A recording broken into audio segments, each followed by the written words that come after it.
Não há avivamento sem arrependimento. Não há avivamento sem arrependimento. E arrependimento é um pranto que muda a atitude. Não adianta a gente curvar os nossos joelhos, chorarmos diante de Deus, se saindo por aquelas portas nós não tivermos uma outra atitude diante das coisas mais simples até as maiores coisas que o Senhor coloca diante de nós. Arrependimento não são lágrimas, arrependimento é mudança radical de direção. Mudança de atitude, mudança de pensamento, mudança de hábitos. E é tão lindo o que Deus está fazendo, porque quando o João foi me falando os temas, né, dessa nossa temporada aqui na América, os temas que Deus estava compartilhando com a liderança, que a gente vê que o Espírito Santo está regendo a orquestra. É impressionante como um sem conhecer o outro, um sem estar sabendo o que o outro está fazendo, como estão caminhando na mesma direção. Eu acabei de pregar em Dallas sobre voltando à essência. Voltando à base, voltando ao começo, revisitando as raízes. E Deus está nos levando para esse lugar de começo, porque Ele quer liberar algo novo nesse tempo tão difícil e desafiador que nós estamos vivendo. Ele está nos despertando. Avivar é despertar. Estar mais vivo. Um novo ânimo. Isso é avivamento. E é tão bom quando a gente vê que o Espírito Santo está falando com a sua igreja e a igreja está ouvindo. É tão bom. Então, como a gente está falando de bases, avivamento, volta às bases, eu quero lembrar a vocês que Jesus não veio para fundar uma religião. Jesus veio para fazer reconciliação entre o Criador e a criatura. Jesus não veio propor mais um caminho. Ele é o caminho. Artigo definido. Não tem outro. Não tem outro. Quer você acredite ou não, não há outro caminho que nos leve de volta para Deus. O próprio Jesus disse: eu sou o caminho, a verdade e a vida. Ninguém vem ao Pai senão por mim. Senão por mim. Então não é a sua bondade, não é a sua misericórdia. Você pode ser uma pessoa eticamente muito correta. Se você não crê que Jesus é o Filho de Deus e que apenas Ele pode fazer reconciliação entre você e Deus, você está perdido. Você não pode salvar a si mesmo. Mas uma vez que fomos salvos, purificados por esse sangue, reconciliados com Deus Pai em Cristo Jesus, nós fomos selados pelo Espírito Santo para o dia da redenção. Ou seja, nós cremos, recebemos esse sacrifício, fomos purificados por Ele, e então selados para vivermos um outro tipo de vida. Um evangelho que tem ganhado força nos nossos dias, mesmo que disfarçadamente, e tem causado tanto dano quanto o evangelho da prosperidade causou. É o evangelho que diz que você pode salvar a si mesmo. É só você desenvolver uma série de técnicas que você vai ser um ser humano melhor, que você vai ganhar mais, que você vai ser bem sucedido, que você vai ser admirado, que sua família vai ser curada. Qualquer técnica que exclua Jesus não vem de Deus. Ela pode ser útil para o seu trabalho, ela pode ser útil para a sua vida parcialmente, mas só o evangelho de Jesus Cristo é o poder de Deus para a redenção do homem. E parece algo muito óbvio, mas mais do que nunca o óbvio precisa ser dito. Tem gente que não escuta o pastor, não escuta o ensino bíblico, não abre a Bíblia para ler, mas paga milhares de dólares e de reais para estar diante de um coaching.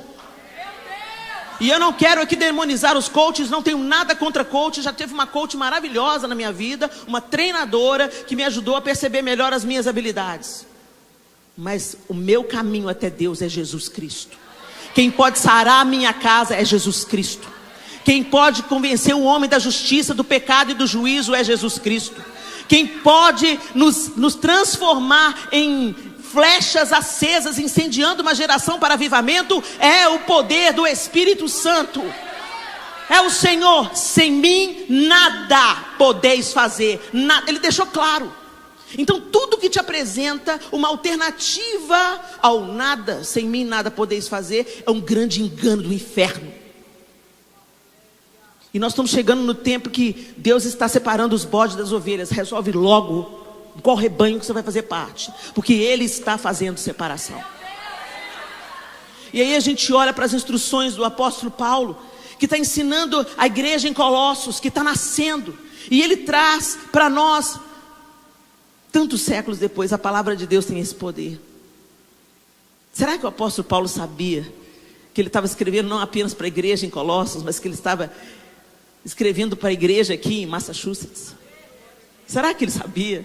Eu não sei se ele sabia. Eu só sei que é a palavra de Deus, e ela através dos séculos está aqui dizendo para a gente: uma vez que vocês ressuscitaram para uma nova vida com Cristo, mantenham os olhos fixos nas realidades do alto, onde Cristo está sentado no lugar de honra à direita de Deus. Pensem nas coisas do alto e não nas coisas da terra, pois vocês morreram para esta vida, e agora sua verdadeira vida está escondida com Cristo em Deus. E quando Cristo, que é a sua vida, for revelado ao mundo inteiro, vocês participarão de sua glória. Portanto, façam morrer as coisas pecaminosas e terrenas que estão dentro de você. Perceba, o que ele está falando aqui para aqueles novos convertidos, pessoas que haviam nascido de novo. Então eles já tinham nascido de novo, porque começa falando: olha, uma vez que vocês ressuscitaram para uma nova vida com Cristo. Ele está falando com quem crê, está falando comigo e com você, certo?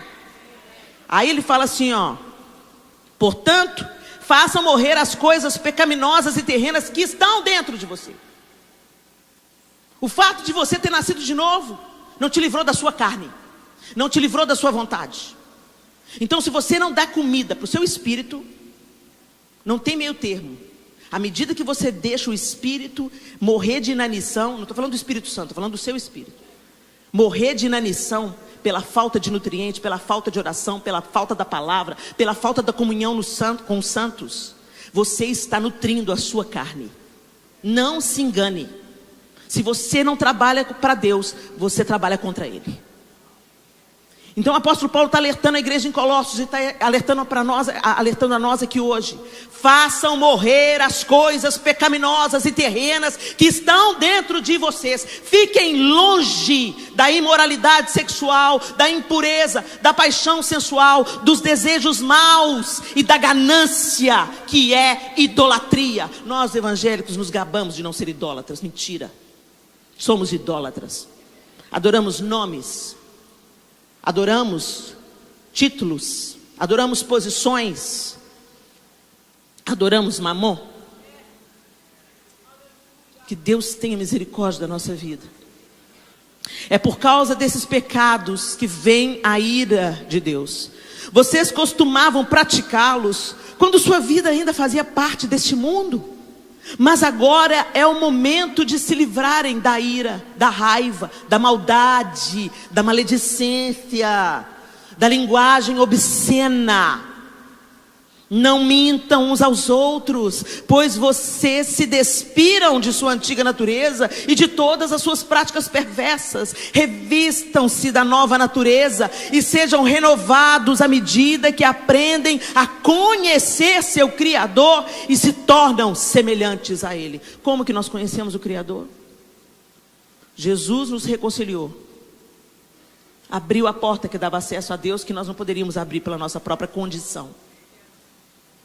Te entregou a chave de casa. Você agora é filho. Pode voltar. A casa da chave está na sua mão. Pode voltar.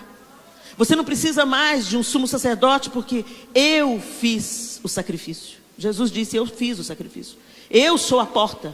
Eu sou o caminho. Pode entrar, passa por mim e entra de novo para uma comunhão com Deus. Só que a gente não entra.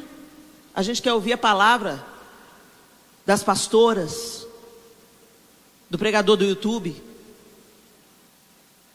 A gente quer se relacionar com Deus através de terceiros. Deus instituiu a liderança para que o rebanho não fique sem pastor. A liderança da igreja está submetida ao cabeça, que é Cristo. E são anjos que o Senhor coloca para orientar o rebanho. Na verdade, se a gente pensar bem na dinâmica do pastor, do rebanho, nós como líderes e pastores somos os cachorros. Já viu o funcionamento do cachorro no rebanho? Ele fica... O rebanho está indo para um lugar, o cachorro vai lá e assusta o rebanho. E o rebanho... né? O pastor vai na frente, liderando o rebanho, cuidando do rebanho, mas os cachorros vão auxiliando o pastor. Então, a grande honra é a gente carregar o nome de pastor, porque na prática, a gente é um bando de cachorrão, latindo para vocês alertar para a vida, para tirar vocês dos abismos. Mas os nossos olhos, todos nós, ovelhas e cães, estamos submetidos ao sumo pastor. O Senhor é o Senhor, mas a gente não quer saber quem Ele é. A gente só abre a Bíblia quando vem na igreja no domingo. E olhe lá, que se passa no telão, você não precisa nem de abrir a Bíblia. Nós não temos a prática da leitura bíblica. A prática da leitura bíblica, gente, não é para dar o check no devocional, não, e para se sentir melhor do que o outro que nunca leu, não. A prática da leitura bíblica é querer conhecer o amado da sua alma.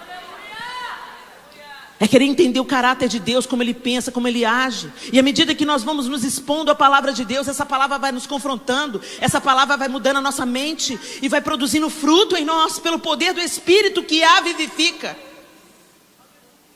É isso que o apóstolo Paulo está falando aqui. É você mesmo que tem que fazer morrer. Ah, mas o Senhor não me libertou, né? Não. Ele já te deu tudo que você precisa quando Ele te selou com o Espírito. Quando Ele te selou com o Espírito e te cobriu com a sua graça, Ele te capacitou a vencer o pecado. Mas tem um tanto de crente picareta que fala assim: não tenho tempo para ler a Bíblia, mas tem tempo para o Instagram, tem tempo para o Facebook. A gente tem tempo para tudo. Tem tempo para trabalhar, tem tempo para passear, tem tempo para assistir o último filme, tem tempo para fazer isso tudo, mas não tem tempo de se relacionar com Deus. Porque a oração é a parte que você fala com Ele, e a palavra é a parte que Ele fala com você. Não há relacionamento sem diálogo se você não tem uma vida de oração, se você não está crescendo em oração e em comunhão com a palavra. Eu vim aqui te falar: você não conhece a Deus. Você precisa entender, o relacionamento precisa de diálogo. Você fala e você ouve, e quanto mais você fala e ouve, mais você fala e ouve, mais você conhece a pessoa com quem você está lidando. Vem cá você, minha linda. É você. Muito prazer. Qual que é o seu nome? Gislaine. Você é casada ou solteira? Casada. Tem filhos, Gislaine? Tem, uma menina. 22 anos. Nossa Deus, uma menina é mãe de outra. 22 anos a Gislaine. Está aqui há quanto tempo, Gislaine? 25 anos. Obrigada. O nome dela é Gislaine. Ela está aqui na América há 25 anos. Você sabia que ela tem uma filha de 22? Uau, 22 anos. Ela é casada. Eu conheço a Gislaine? Não basta informações sobre Jesus.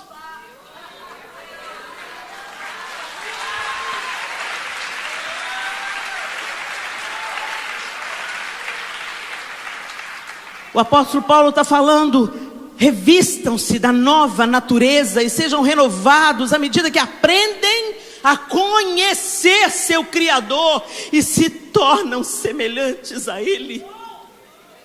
Você não se tornará semelhante a Jesus se você não o conhecer. Se você não tiver comunhão com Ele, conversa com Ele. Eis que estou à porta e bato. Se alguém abrir, eu entrarei, cearei com Ele e Ele comigo. Cear junto na cultura judaica fala de ter relacionamento. Por isso que Jesus era tão criticado quando Ele se assentava com pecadores. Não era só, não era uma refeição partilhada. Ele era amigo. Ele comia porque era amigo. Era essa leitura que a cultura judaica fazia de Jesus. Ele quer ser seu amigo. Ele quer ser seu confidente. Ele quer ser a porta. Ele quer que você dependa dele em tudo, porque ele te caminha para a vida. E como é que a gente está vivendo, gente? A gente está vivendo muito aquém disso. Não haverá avivamento enquanto cada crente não desenvolver esse relacionamento com Deus. E o que esse relacionamento faz? Muda a nossa vida. Muda a nossa vida. Por isso que você conhece um tanto de gente que está dentro da igreja, mas é mentiroso, mau caráter. Você conhece um tanto de gente que está dentro da igreja e dá o calote, pede dinheiro emprestado e nunca mais devolve. Você conhece um tanto de gente que está na igreja que dorme com o namorado. Você conhece um tanto de gente que está dentro da igreja que você vê isso diante dos seus olhos. Oi, fulano, você é uma bênção, graças a Deus. A pessoa vira as costas e você fala assim: você sabe o que está acontecendo com a filha dela? Isso é fofoca, maledicência. Gente que fala que é crente, que veste roupa de crente, que vem na igreja todo domingo, é dizimista e ofertante, mas não tem nada a ver com Jesus Cristo. Nada a ver. Não parece com Jesus, não tem cheiro de Jesus, não tem atitude de Jesus, não está nem perto. Eu também não. Estou nem perto. Mas você vê, quando você vê um transatlântico, você vê um transatlântico, né? E você vê o projeto dele. Você tem que ser pelo menos o projeto. As pessoas têm que olhar para você e ver pelo menos um projeto de Jesus Cristo. Pelo menos uma nuance, o desenho, a forma parecida. Vai ser assim, ó. Isso aqui é assim que está planejado. O transatlântico. A gente só vai se tornar transatlântico quando a gente o ver como ele é. Quando a gente olhar para a face dele. Finalmente nós vamos ser como ele é. Mas até lá, o arquiteto está aperfeiçoando cada traço. Está desenhando cada forma. E as pessoas que estão do seu lado estão assistindo a sua transformação. Sabe por quê? Porque é uma transformação que nós não conseguimos fazer em nós mesmos. Aquela maçã que foi usada aqui na cena, era de verdade, gente? E por que você sabe que não era de verdade? Pelo barulho que ela fez quando caiu no chão. Ela é leve. Se você pegar um fruto de verdade, um fruto de plástico que é muito bem produzido aqui na América, você olha para os dois, se você olhar, tem uns que você não consegue discernir qual que é o de verdade. Se você não pôr a mão, se você não sentir o cheiro, se você ficar só olhando, você não tem condição de saber o que é fruta de verdade, o que é flor de verdade e o que é fake. Assim está a igreja hoje, a instituição. A instituição, não estou falando da noiva. A noiva está se vestindo de linho fino. A noiva está com as lamparinas acesas. A noiva está com saudade do cordeiro, do noivo. Ela está almejando pelo noivo, não para ficar livre da bagaça, mas porque tem saudade dele. Ela quer o casamento. Ela não... Gente, eu descobri que eu queria casar com o João o dia que eu não queria dizer tchau. O dia que ir no portão, abraçar e dizer até amanhã ou até sábado que vem, era doloroso. Eu não queria ir para minha casa e ele para a casa dele. Eu queria ir para nossa casa. E é isso que é avivamento. Quando a noiva estiver clamando pelo noivo por quem ele é. E não para ficar livre da bagaça que está ao nosso redor. Porque tem um tanto de crente falando: ora vem, Senhor Jesus. Mas não é nada sobre o noivo. É para escapar.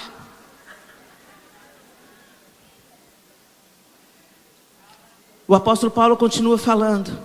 Nossa nova vida. Nessa nova vida. Me ajuda, Senhor. Não importa se você é judeu ou gentio, se é circuncidado ou incircuncidado, se é inculto ou incivilizado, se é escravo ou livre, Cristo é tudo o que importa e Ele vive em todos. Não interessa o carro que você dirige, não interessa o bairro que você mora, a casa que você mora, o status que você tem, quanto que você ganha, a sua conta no banco, não interessa o seu emprego, não interessa o seu título, não interessa se você é o faxineiro da igreja ou se é o pastor da igreja, não interessa, porque Cristo é tudo em todos. É sobre Ele, não é sobre nós, é sobre Ele. E ele continua. Cristo é tudo que importa e Ele vive em todos. Visto que Deus os escolheu para ser seu povo santo e amado, revistam-se. O que é se revestir, gente? Se cubra de compaixão, de bondade, de humildade, de mansidão e paciência. Sejam compreensivos uns com os outros e perdoem quem os ofender. Lembrem-se de que o Senhor os perdoou, de modo que vocês também devem perdoar. Acima de tudo, revistam-se do amor que une todos nós em perfeita harmonia. Quero só abrir um parênteses: amor não é simpatia, amor não é afinidade. Amor é você fazer ao outro exatamente o que você gostaria que fizessem a você. Você não precisa de gostar para amar. Trata o outro com a dignidade. Você gosta que falem mal de você pelas costas? Então não fale mal de ninguém. Você gosta que as pessoas, sem conhecer a sua história, ou mesmo conhecendo, exponham a sua nudez para quem não se importa com você? Então não faça o mesmo. Você gosta que te traiam? Então não traia. Você gosta que mintam para você? Então não minta. Você gosta que te roubem? Então devolva o que você pegou emprestado. Você gosta que te enganem? Então não engane. Amor é aquilo que Deus deu para a humanidade quando a gente não tinha condição nenhuma de conhecer nada, de perceber nada e de corresponder a nada. Porque Deus amou o mundo de tal maneira que Ele deu seu Filho unigênito. Ele nos amou quando nós estávamos mortos nos nossos delitos e nos nossos pecados. Por isso que quando Jesus disse: ora, perdoa aqueles que vos perseguem, ora, perdoa os seus inimigos, orai por aqueles que vos perseguem, é porque é possível. Porque não depende do seu sentimento. Você não é cativo pelo seu sentimento. Você é marcado pelo Espírito Santo, que te habilita, que te capacita a vencer a sua carne e a sua vontade. Tem tanta gente que está falando aí, a gente está tendo que lidar com o evangelho falso e o evangelho da hipergraça. Então assim, ó, Jesus já morreu, já pagou, né? Deixa eu viver a vida. Oba! É isso que a palavra diz, gente. Permitam que a paz de Cristo governe o seu coração. Pois como membros do mesmo corpo, vocês são chamados a viver em paz. Por que então quer ter essa brigaiada nas redes sociais? Para falar se a teologia de um está certa e a teologia do outro está errado. Soberba. Orgulho. Quando você não entende a multiforme graça e sabedoria de Deus e a diversidade do corpo. O meu cotovelo é completamente diferente do meu dedo mindinho, mas são parte do mesmo corpo. Quando nós nos achamos superiores, nos desviamos de Deus. Porque quando o meu dedinho sofre, todo o meu corpo sofre. Se o dedinho do meu pé for amputado, eu vou ter problema de equilíbrio. Vocês sabiam disso? Mas a gente age, né? Quando você vê os crentes se degladiando. Outro dia eu fui ler os comentários de uma pessoa e tinha um não crente falando assim: eu adoro os barracos gospel. Que tristeza. Que a mensagem a respeito de Cristo em toda a sua riqueza preencha a vida de vocês. Ensinem e aconselhem uns aos outros com toda a sabedoria. Cantem a Deus salmos, hinos e cânticos espirituais com o coração agradecido. E tudo que fizerem ou disserem, façam em nome do Senhor Jesus, dando graças a Deus o Pai por meio dele. Eu acho que está muito claro aqui nesse capítulo 3 de Colossenses. Como Deus quer que a gente viva a nossa vida. Algumas pessoas falam: não, porque nós não estamos no tempo da lei, nós estamos no tempo da graça. Essa carta de Paulo mostra claramente que a lei não é capaz de nos salvar. Mas ela era um aio. Ela é um moderador, que hoje nós chamamos de santificação. Então, certamente, nós não, por mais que a gente se esforce, a gente não consegue cumprir a lei, a gente não consegue obedecer sempre, a gente não consegue ficar sem pecar. Mas somos habilitados e moderados pelos preceitos da palavra de Deus, expressos aqui pelo apóstolo Paulo, de uma forma muito clara, no Novo Testamento, que nós não fomos salvos pelas obras, mas para as boas obras. Ou seja, uma vez que a graça entrou, foi compreendida, nos deu acesso a Deus, fomos perdoados, selados com o Espírito Santo para a santificação, nós agora andamos em um novo e vivo caminho, de fé em fé, de glória em glória, até ser dia perfeito. A vereda do justo é como luz da aurora. Sabe como é a luz da aurora? Ela começa pequenininha, baixinha, depois ela vai brilhando, brilhando, brilhando, brilhando, brilhando, brilhando, até ser meio-dia. O sol a pino toda a sua claridade. E é essa a vida do justo. A gente pode começar pequenininho, mas à medida que o Espírito Santo de Deus vai trabalhando em nós, nós estamos nesse crescimento de relacionamento. Nós vamos conhecendo mais o Senhor. Nós estamos lendo a Bíblia todo dia. Você larga para lá as porcariadas que não te dá crescimento nenhum. Você deixa as coisas de lado, aquele tanto de coisa na internet que você não precisa, tantas horas perdidas em acessos e posts e coisas vazias, e você dedica parte do seu tempo a conhecer o amado da sua alma. É impossível você continuar do mesmo jeito. Quando nós permanecemos na igreja do mesmo jeito, depois de anos e anos e anos, é a evidência de que a gente é joio.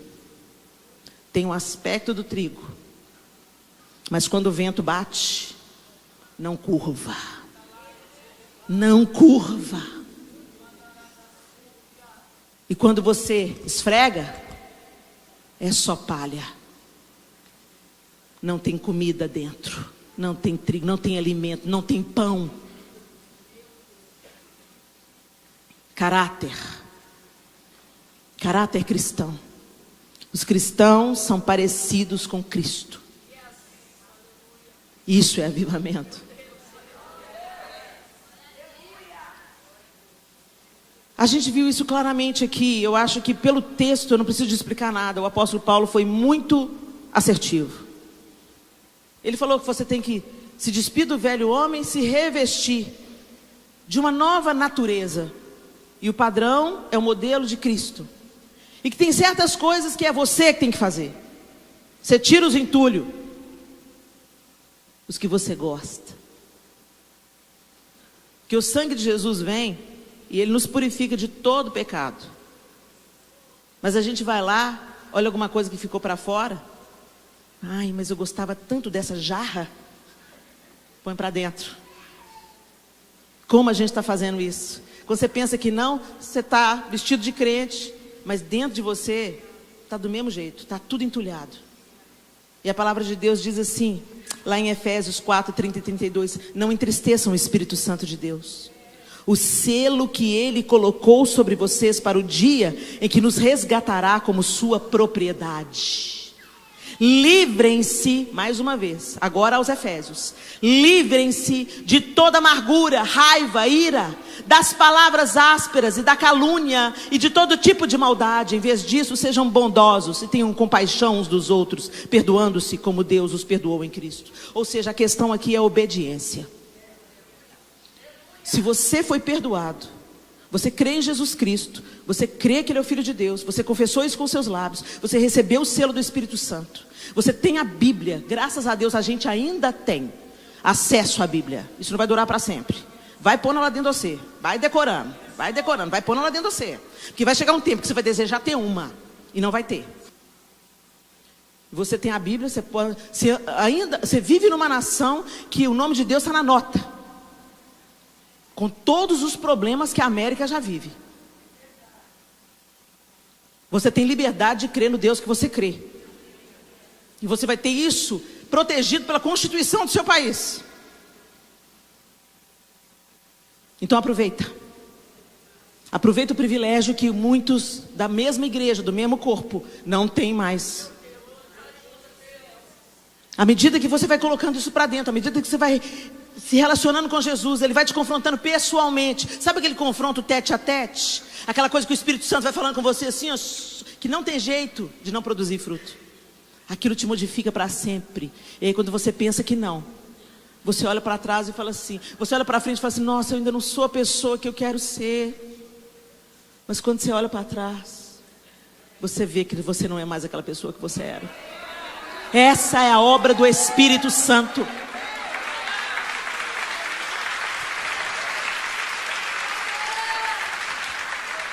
E nós entristecemos o Espírito de Deus, apagamos o Espírito de Deus, quando priorizamos outros entulhos e pegamos para o nosso coração falsos deuses, como fosse a solução da nossa vida.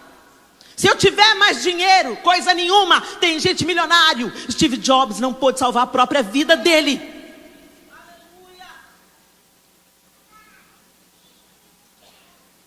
Mas a gente ainda acredita no dinheiro. Mais do que nós acreditamos na palavra de Deus, mais do que nós acreditamos no projeto de família. A gente coloca os nossos filhos para Moloque ou para Mamon.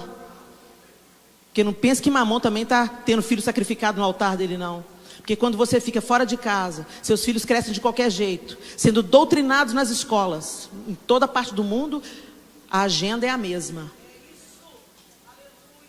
Ele fica não sei quantas horas, aqui na América, quantas horas as crianças ficam na escola? 6 horas, 7 horas, 8 horas.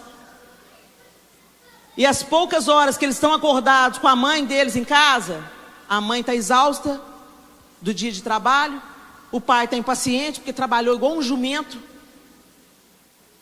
E aí é mais fácil dar o tablet. Você está entregando a educação e o discipulado dos seus filhos para o capeta.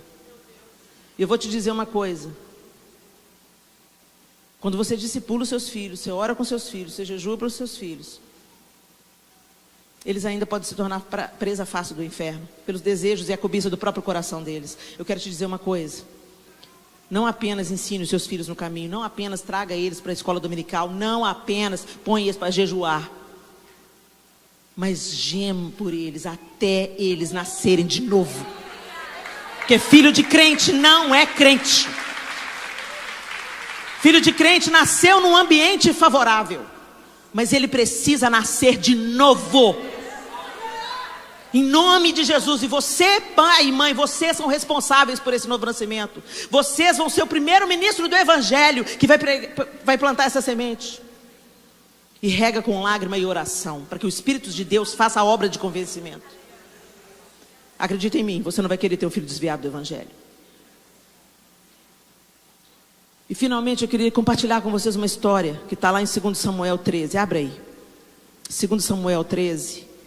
Eu vou ler de 3 a 5. Se for pôr aqui no telão, é a nova versão transformadora que eu estou usando, a NVT.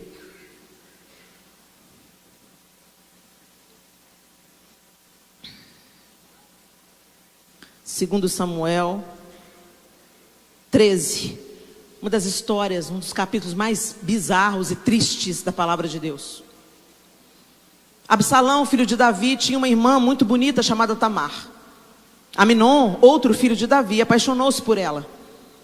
Aminon ficou tão obcecado por Tamar que adoeceu. Ela era virgem e Aminon imaginou que seria impossível possuí-la. Contudo, Aminon tinha um amigo muito astuto, seu primo Jonadab. Ele era filho de Simeia, irmão de Davi. Certo dia, Jonadab disse a Aminon: qual é o problema? Por que o filho do rei parece tão abatido todos os dias? Aminon lhe respondeu: estou apaixonado por Tamar, irmã de meu irmão Absalão. Faça o seguinte, disse Jonadab: deite-se e finge que está doente. Quando seu pai o visitar, peça-lhe que deixe Tamar vir e preparar algo para você comer. Peça que ela prepare o alimento aqui mesmo, para que você a veja e ela o sirva. Então Aminon se deitou e fingiu que estava doente. Quando o rei foi vê-lo, Aminon lhe pediu: por favor, permita que minha irmã Tamar venha e prepare 2 bolos aqui mesmo, para que eu a veja e ela o sirva para mim. Davi concordou e mandou Tamar ir à casa de Aminon preparar algo para ele comer. Quando Tamar chegou à casa de Aminon, foi até o lugar onde ele estava deitado, para que ele pudesse vê-la preparar a massa. Então ela assou os bolos conforme ele tinha pedido. Contudo, quando ela colocou a bandeja diante de Aminon, ele se recusou a comer. Saiam todos daqui, disse ele a seus servos, e todos saíram. Então Aminon disse a Tamar: agora traga os bolos ao meu quarto e dê-me de comer. Tamar fez conforme ele pediu. E quando, porém, ela lhe ofereceu a comida, ele a agarrou e exigiu: venha para a cama comigo, minha irmã. Não, meu irmão, não me violente, exclamou Tamar. Isso não se faz em Israel, não faça essa loucura. Como eu poderia viver com tamanha vergonha? E você cairia em desgraça em Israel? Por favor, fale com o rei, e ele permitirá que você se case comigo. Mas Aminon não quis ouvi-la, e como era mais forte que ela, violentou-a. Você já conhece essa história bizarra? Que loucura! Que loucura! Que insensatez! A moça chegou a falar para ele: não se faz assim em Israel. Fala com o nosso pai. Porque eram filhos de mães diferentes. Podia haver um casamento entre eles se o rei permitisse. Mas eu quero te chamar a atenção para Jonadab. Se nós queremos avivamento, nós não podemos nos trancar nos nossos guetos. Nós precisamos transbordar. A gente vem na igreja, a gente aprende, a gente se abastece, tem algo que é liberado na adoração coletiva, na comunhão dos santos, que não é liberado lá no seu quarto individualmente. Tem algo que é poderoso quando a igreja se une como um só corpo. Por isso que tem tantas divisões entre as igrejas, porque isso, como a gente viu a encenação aqui, quem é que faz, né? Quem é que faz? Quem é que planta isso? Mas há algo diferente que é liberado quando a igreja está junto, muito mais do que quando a gente está no individual. E isso é poderoso. Mas não é para a gente se fechar no gueto gospel. É para a gente receber e transbordar. Receber e transbordar. Receber e transbordar. Transbordar fala de romper os limites. Se eu transbordar esse copo, vai sair por todos os lados. E a igreja existe para isso. O Senhor enche para a gente ir saindo por todos os lados. Procurando aqueles a quem Deus ama e que estão cativos de Satanás. Mas eu quero te dizer uma coisa. De quem você tem recebido conselho? Muitos dos nossos pecados são fortalecidos de acordo com os nossos amigos íntimos. Você tem que ser o melhor amigo do perdido. Você tem que ser o cara mais leal. Se alguém te contar um segredo, você vai guardar esse segredo. Você vai ser conhecido por ser o empregado mais fiel, por ser a pessoa mais honesta, por ser a pessoa mais digna de confiança e por ser um amigo digno de ter os segredos guardados. Mas ele não pode ser seu melhor amigo, porque ele ainda não anda no conselho dos justos. E o que está acontecendo? Em nome de ficar bem com a turma, você está numa crise no casamento, aí vai pedir conselho para sua amiga divorciada. Hello?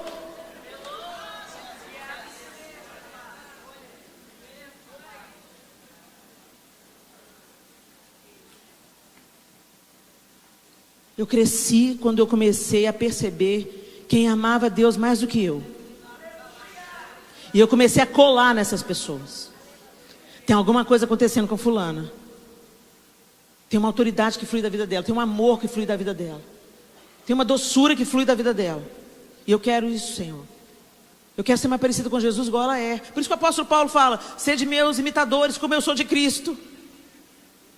E à medida que eu fui andando com pessoas que queriam Deus, eu fui entendendo aquela sede, aquela fome. Não juntava para falar mal de ninguém, juntava para orar. Juntava para ler a Bíblia. Aqui, vamos aproveitar que a gente está aqui para ensaiar. Vamos buscar a Deus. E ensaio babau. Acabava todo mundo no chão, babando, pedindo perdão pelos pecados. Com quem você está andando? A gente fala que quer avivamento, mas está comendo lavagem com os porcos. O filho que saiu fora desejou as bolotas, mas a parábola não fala que ele comeu, não. Ele desejou, mas ele não comeu. Quando ele viu as bolotas dos porcos e viu que ele estava desejando aquilo, ele se lembrou de onde? Da casa do pai. Na casa do meu pai tem comida de verdade, então eu não preciso de comer essa aí não. Eu vou para a casa do meu pai, nem que seja para ser tratado como empregado. A gente não. A gente vai para o chiqueiro, senta lá e come com os porcos. Ao invés de pegar outros funcionários que estão também desejando comer a comida dos porcos, fala, escuta aqui, larga esse emprego aqui. Filho. Vão lá trabalhar lá com o meu pai, porque meu pai tem comida de verdade para você.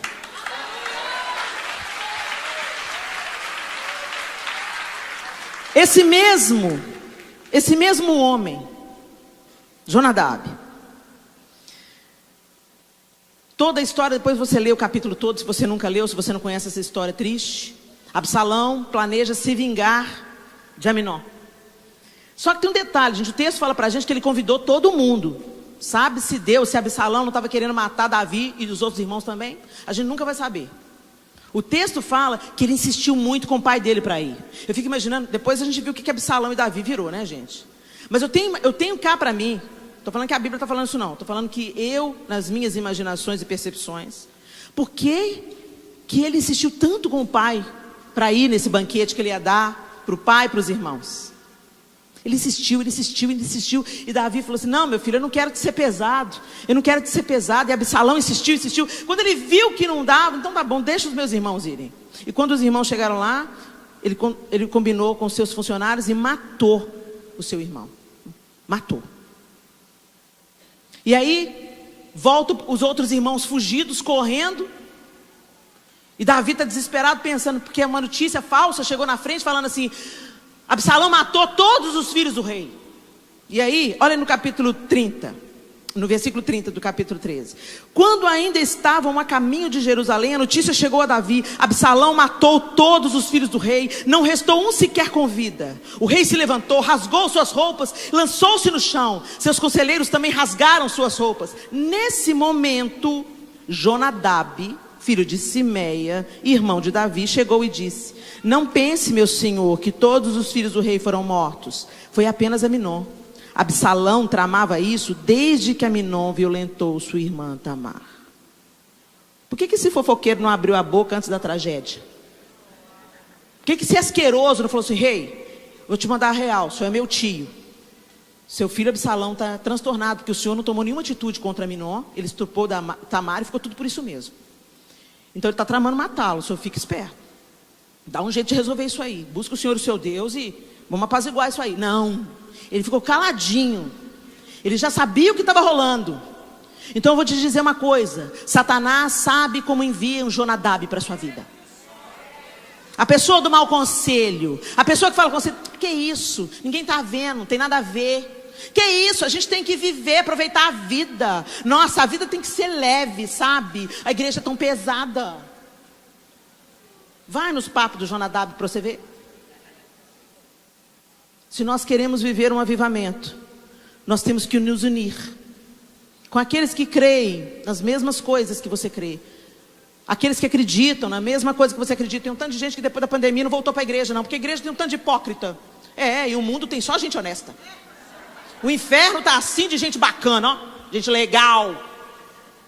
Hipócrita tem em todo lugar. Fala uma coisa e faz outra. Que é isso que é o hipócrita. Será que tem muito hipócrita na igreja? Ou será que nós também somos? Quando a igreja fica um lugar que você não pode frequentar, porque você se acha muito espiritual e fala, vou servir a Deus em casa mesmo. Você está sendo enganado por um Jonadab, querido. O Jonadab que mora dentro de você mesmo, da sua própria alma. Que não te diz as verdades na hora que tem que te dizer. O que Jonadab tinha que dizer para Aminon? Você está doido? Ela é sua irmã? Está desejando ela muito assim? Então pede ela em casamento. Vai diante do seu pai, ele não é o rei. Ele não pode liberar para ela ser sua esposa? Vai lá, procura o rei. Abre o seu coração para o seu pai. E fala com ele, eu estou desejando me casar com Tamar. Me dê a sua bênção, me dê a sua permissão. Não, mas esse filho do inferno falou com ele assim, aqui, vamos armar uma situação. Finja-se de doente. Já começou por aí, fingir? Mandou você fingir? Finja-se de doente. Peça para o seu pai. Ele não precisou nem de completar. Porque o próprio coração já estava inclinado. Sabe aquela sua amiga? Ela não precisa nem de completar. Não, e ela ainda fala, não, mas eu não mandei você fazer isso. Você fez porque quis. Eu fico imaginando o Jonadab. Você tá doido, Aminon? Eu falei só para você trazer a sua irmã aqui para ela fazer um bolo para você. Você que quis violentá-la. É bem a cara do diabo. Agora, a Bíblia fala que nós somos tentados segundo a cobiça do nosso coração. Então, gente, você já notou que duas pessoas que têm a mesma tendência colam uma a outra? Vocês já notaram? Parece que tem um imã assim. Um fofoqueiro chama outro fofoqueiro. O cara que gosta de surrupiar chama o outro enganador. É incrível. Parece um imã do inferno, assim, junta. E eu quero te dizer uma coisa. Se você não identificar que aquela pessoa que você está caminhando junto está te distanciando de Deus, e não tiver coragem para romper com isso, o avivamento vai rolar. Porque Deus vai fazer o que Ele tem que fazer. Mas você vai ficar de fora. Você vai com os bodes. Você vai com aqueles que falam: Senhor, Senhor, em teu nome eu profetizei. Em teu nome eu expeli demônios, curei enfermos. Fica longe de mim, não te conheço. Eu não te conheço. Gente, essa palavra é para crente e crente pentecostal. Porque os reformados não acreditam em... Não é bem assim, demônio. Dependendo da linha, não acredita na continuidade dos dons. Não, os dons foram uma coisa só para Pentecostes. Tem uma linha de irmãos, não são primos não, são irmãos que pensam assim. Agora Jesus fala que aqueles que vão chegar perto dele e falar: eu expeli demônio em teu nome. E não falou que tentou expelir não, falou que expeliu. Curei enfermo, profetizei. É para nós. Hashtag fica a dica. E vão ouvir: fica longe de mim, eu não te conheço. Conhecimento não é só saber o nome. Conhecimento não é só saber informações sobre. Jó falou: antes eu te conhecia de te ouvir falar, mas agora os meus olhos te veem. Eu sei quem o Senhor é. Eu sei que o meu Redentor vive. O avivamento virá. E eu não quero ficar de fora. Às vezes a gente olha as notícias. Eu me lembro quando houve o resultado das eleições no Brasil. E eu postei assim no meu Instagram: no trono não há alternância de poder. Segue o plano. Qual é o plano? Qual é o plano? Qual é o plano? O plano é que Jesus vai ajustar todas as coisas. O plano é que não haverá mais choro, nem pranto, nem morte. O plano é que todo joelho se dobrará diante dele. O plano é que haverão novos céus e nova terra. Esse é o plano. Mas as pessoas estão tão focadas naquilo que elas pegam, naquilo que elas veem, naquilo que elas ganham, naquilo que elas compram, que elas se distanciaram de Deus. Isso evidencia quem é o Deus dessas pessoas. E pasmem, eu sou seguido por 99,9% de crentes. Crente é que me segue nas redes sociais. Um ou outro incrédulo. Cristãos de todas as denominações, inclusive cristãos católicos. Que Deus é esse que a gente confia? Que Deus é esse que a gente conhece? Você pode entrar com uma bicicleta dentro de uma garagem a vida inteira, ela não vai virar um carro. Você pode entrar na igreja a sua vida inteira, isso não faz de você um cristão. E nós precisamos deixar Deus ajustar o nosso caráter. Nós precisamos deixar que esse selo que nos separou para o dia da redenção,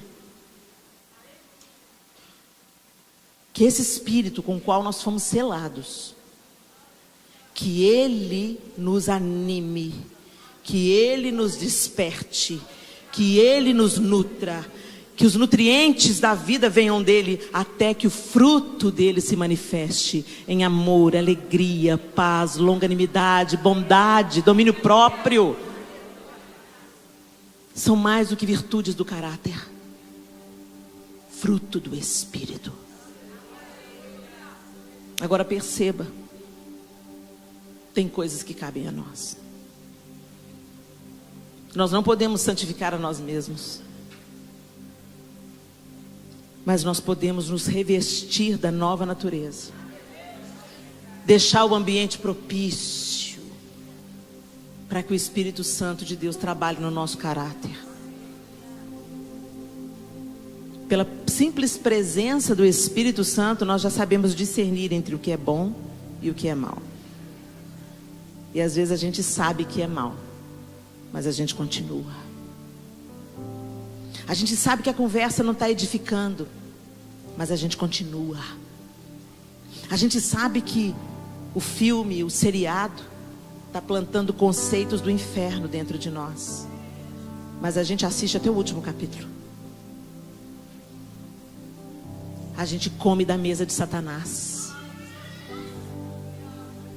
E minhas irmãs, a gente tem que se assentar da mesa onde Jonadab está sentado.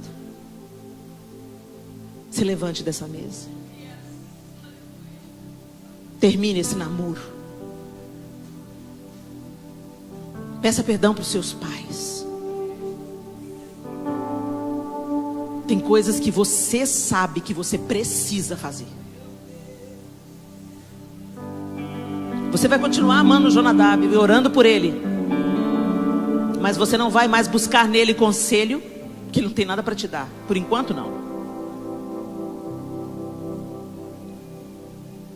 Nós temos que saber como nos relacionar em todos os meios que a gente anda. Jesus entrava em todo lugar, mas onde ele entrava, ele transformado.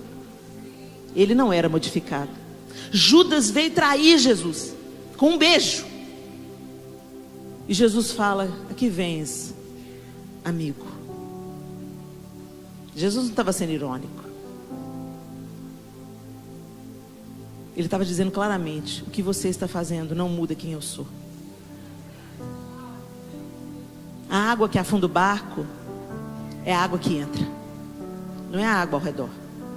Você pode estar em qualquer lugar, mas dirigido pelo Espírito Santo de Deus, buscando o conselho daqueles que caminham maduros na fé, que você já enxerga a vida de Cristo nele, que você já vê os frutos nele, você conhece os bastidores, você sabe aquela pessoa que fala: ô, gente, vamos mudar o rumo dessa prosa? Esse aí que serve para ser seu amigo, ó.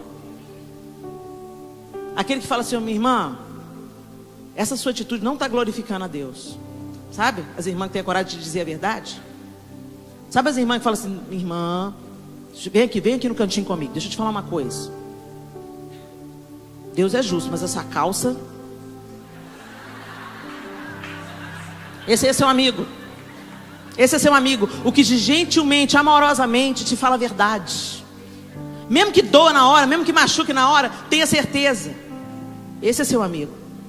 O que te vê indo para o abismo e te alerta. Esse é seu amigo. Se nós queremos ter o nosso caráter transformado, gente, não começa no fogo, não. Começa no fogo. Para pôr fogo numa floresta, basta uma bituca de cigarro. Para quebrar a escuridão densa, basta alguém acender a luz, o pau de fósforo. Quebrou a escuridão. Começa dentro da sua casa. Começa no seu devocional. Começa mudando as coisas que você sabe que precisa mudar. Remover as coisas que você sabe que precisa remover. Traz esse computador para a sala onde todo mundo passa toda hora. Põe todos os bloqueios que você pode colocar nele, contra avisos pornográficos. Busca a ajuda do terapeuta, busca a ajuda do pastor, busca a ajuda de um homem maduro na fé. Se você é homem, uma mulher madura na fé, se você é mulher. Nós não caminhamos sozinhos. Por isso que Deus estabeleceu a igreja. Juntos a gente pode ir até mais devagar, mas a gente vai mais longe. Que em nome de Jesus, o Espírito de Deus no qual nós fomos selados. Que ele não seja apenas um selo, que ele seja uma fonte de água a jorrar para a vida eterna. Que ele te movimente, que ele sacie pessoas através da sua vida. Que em nome de Jesus, você, porque às vezes eu falei com você aqui, você pensou em um tanto de gente que pode ser o Jonadab da sua vida. Mas põe um espelho diante de você. Às vezes você é o Jonadab. Deixa Deus mudar isso, minha irmã. Feche os seus olhos. Deus, nós te bendizemos nessa noite. O Senhor tem nos ensinado tanto durante todo esse dia. E Senhor, nós não queremos desprezar as tuas pérolas. Nós não queremos pisar as pérolas que o Senhor tem liberado sobre nós nesses dias. Nós queremos recolher uma a uma e fazer dela um colar, um adorno para o nosso pescoço. Espírito de Deus, nos perdoe pelas vezes que nós entristecemos o Senhor, apagamos a tua obra, arrogantes, cobiçosos, estamos dirigindo as nossas vidas. Nos perdoe, Espírito Santo, e nos aviva, nos vivifica, nos modifica. Joga luz naquele quarto escuro do nosso coração, Senhor. Aquele que a gente não quer abrir porque é desconfortável. Joga a tua luz e faz a tua faxina. Coloca em ordem o que o Senhor precisa colocar em ordem. Põe para fora os entulhos que precisam ser lançados fora. E ó Deus, em nome de Jesus, que a tua obra em nós seja uma pequena chama acesa, até que muitas chamas acesas, pequenas chamas, coloquem em chamas o país. Aviva-nos, Senhor. Nós precisamos de um avivamento, e que esse avivamento comece no nosso coração e no nosso caráter, em nome de Jesus. Amém e amém. Deus abençoe você.